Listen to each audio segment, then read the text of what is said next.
I was born to preach the gospel.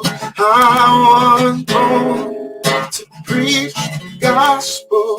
I was born to preach the gospel. And I sure do love my job.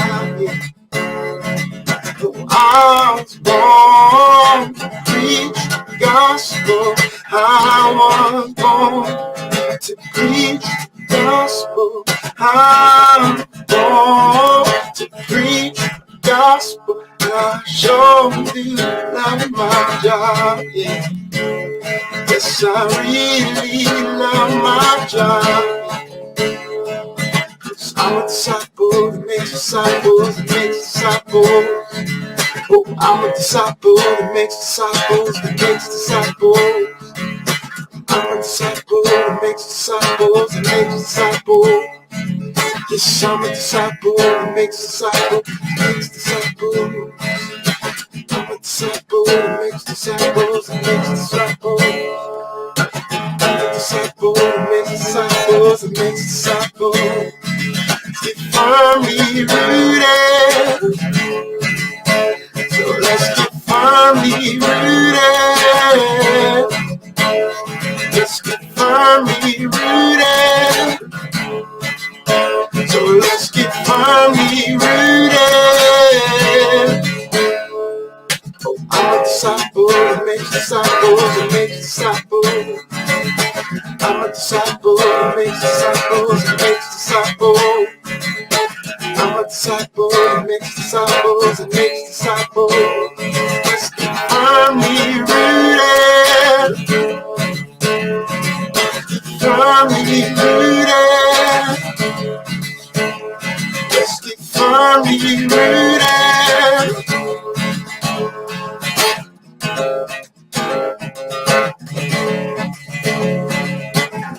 Yeshua, Yeshua, Yeshua, Yeshua, Yeshua, Yeshua.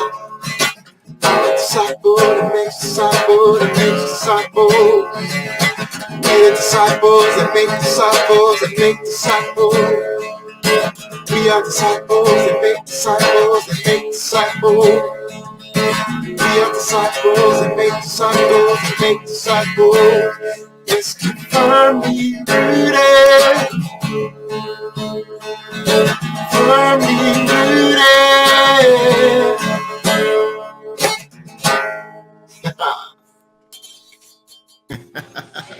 Yo, good morning, good morning, good morning.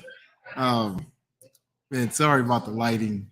It's a little weird, but we're gonna make it do what it do. Whatever. Good morning, good morning, good morning, guys. Happy Friday, everybody. Yeah. So I don't know if you caught it, but Wednesday, Pastor G and I are doing these evangelism trainings, and hey, Pops is on. Good morning. Hey, Omar. Good morning. So on Wednesdays we're doing these. We're just doing some evangelism training, and so we've taken over that strengthening our roots slot, and it's just messenger equipping, messenger training. And so if you haven't watched that, this week was week 2. Go back and watch it, but because this is kind of like I want to further hit home the point that we made, and it was all about intimacy with the Lord. And I was listening to a sermon yesterday or the other day, and you remember the story where Uzzah, where David is trying to get, like, the Ark of the Covenant had been taken, and David's like, man, we got to get the Ark back, right? And so they plotted out this plan. They're going to get the Ark back, and then this guy reaches out and he dies. Well, that story is in First Chronicles, and I just want to read this because a lot of times, if we heard that story, a lot of us, and I know I was too. I'm like, why did he have to die? Like, why in the world? Like, Uzzah was just trying to like save the ark. He was just trying to do good. The ark. God, you're about to fall on the ground. Uzzah was trying to save you, from touching the ground. But man, it just yeah. Let's just read it. So it starts. In First Chronicles 13, and verse 1. It says, "Then David consulted with the captains." One second. There we go. This lighting is so bad. All right. Then David consulted with the captains of thousands and hundreds, and with every leader. You see God in that at all? So that's the first problem, right? He's consulting everybody but the Lord, right? He's not asking God anything at this point. He's like, hey, let's, and isn't that kind of what we do, right? Before we make big decisions, before we do stuff, we might reach out to Pastor Tom, we might reach out to leaders and people in our lives that we respect. And sometimes we do, we forget to consult with the Lord. And so verse 2, and David said to all who assembled of Israel, if it seems good to you, and if it's of the Lord and God. So he did give God some room there. Let us send out to our brethren everywhere who are left in all of the land of Israel, and with them the priests and Levites. So they've created this plan. They said, hey, if it's right with you, if it's right with God, we're going to go get the ark back, right? And so then let's jump down to verse 7. So they carried the ark of God on a new cart from the house of Abinadab, and Uzzah drove the cart, right? And then David and all the Israelites played music and danced in the face of God with their might, with singing on harps and strings instruments. And when they came to Childon, the threshold floor, Uzzah put out his hand to the ark, for the oxen had stumbled. Then the anger of the Lord arose against Uzzah, and he struck him because he put his hand out to the ark.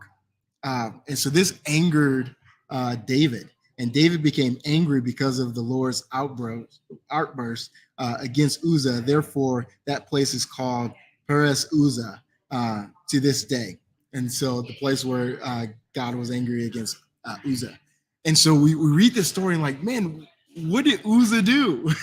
Like why did God strike down Uzzah? And I never really knew that the Bible answered it. Or I never paid attention that the Bible does answer it. And so if we jump over to 15, First Chronicles 15, and we'll just jump down to chapter 13 or verse 13, and it says, "For because you did not do it," now David is putting like order to this thing. He said to them, let's go back to 12. He said to them, "You are the hands," talking to the Levites. "You are the hands of the father's house of the Levites. Sanctify yourselves, you and your brethren, that you may bring up the ark of the Lord God of Israel to the place I have prepared for you. For because you did not do it the first time, the Lord our God broke out against us," referring to what happened to Uzzah.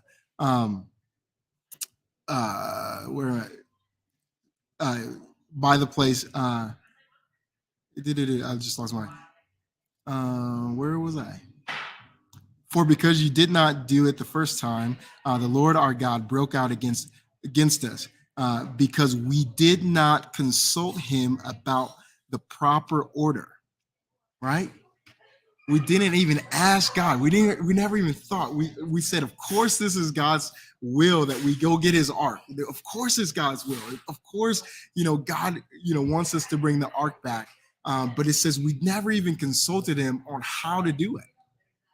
Right? There's so many times when we get in our lives where we have good intentions, we have these things, and we know, like, man, I know that this is the will of God for my life.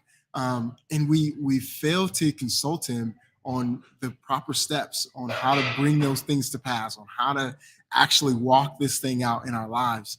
And so I just thought this was such a cool point that just went so well with what we were talking about on Wednesday, but just this intimate relationship, not just consulting God on the big stuff, but actually, consulting God on everything, on all the details of our lives. And even if it seems right, if it seems good, like, God, how should we do this? How, right? Like, and giving God a bigger voice in our lives to come in and have opinions on the steps, right? Not just like, if I should do this, right? But then how do I do this? How do I implement this? How do I walk this thing out? And so I just wanted to hit that point home again, man. Like, this intimacy that we're talking about isn't just a good idea, but it's actually it's fundamental. It's central to the gospel that we consult and we do life with the Lord on a consistent and daily basis. So I hope this blesses you. I hope this was an encouragement to you. I would suggest reading that passage for yourself. But it was just kind of blown away the fact that man, it was just right there. Like, they never consulted the Lord on how to carry it out. And so let us learn from that and continue to consult the Lord on how we do our day to day. I hope this blesses you. Have a great and amazing Friday. And let Jesus be seen in you today. All right. Love y'all. Peace.